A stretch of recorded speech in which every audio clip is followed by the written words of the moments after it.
घरोघरी मातीच्या चुली या मालिकेच्या पुढील भागामध्ये आपल्याला बघायला मिळेल, आशीर्वाद बंगल्यावर चोरी झाल्यानंतर जानकी फोन करून पोलिसांना बोलवून घेते.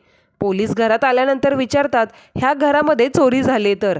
त्यावेळेला जानकी म्हणते, हो, ह्या घरामध्ये म्हणजे आमच्या नानांच्या खोलीत झाले, हे सासरे आहेत माझे. मग पोलीस नानांच्या खोलीमध्ये त्या कपाटाकडे जातात आणि सगळ्या गोष्टीचा पंचनामा करतात. त्यानंतर पोलीस मग जानकीला विचारतात, साधारण किती किमतीचे दागिने होते? त्यावेळेला जानकी म्हणते, 81 लाखाचे असतील. मग जानकी पोलिसांना म्हणते, सर, तुम्ही आता सगळं बघितलंय, तुम्हाला काही जाणवलंय का? हे सगळं कशामुळे झालं असेल, कोणी केलं असेल? त्यावर पोलीस म्हणतात, माझा असा अंदाज आहे की चोराला घराविषयी संपूर्ण माहिती आहे. आणि पोलिसांनी असं म्हटल्यानंतर सारंग आणि ऐश्वर्या खूप घाबरलेले असतात. पोलीस पुढे म्हणतात, कोणीतरी त्या चोराला सामील असेल किंवा घरातल्याच कोणीतरी हात साफ केलेला दिसतोय.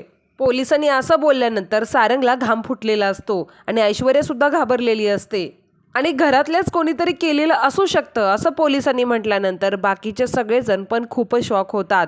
मग आता ऐश्वर्या आणि सारंगचं पितळ उघडं पडेल का, हे आपल्याला येणाऱ्या पुढच्या भागांमध्येच बघायला मिळेल. पण त्यासाठी आपल्या चॅनलला आता सबस्क्राईब करून ठेवा.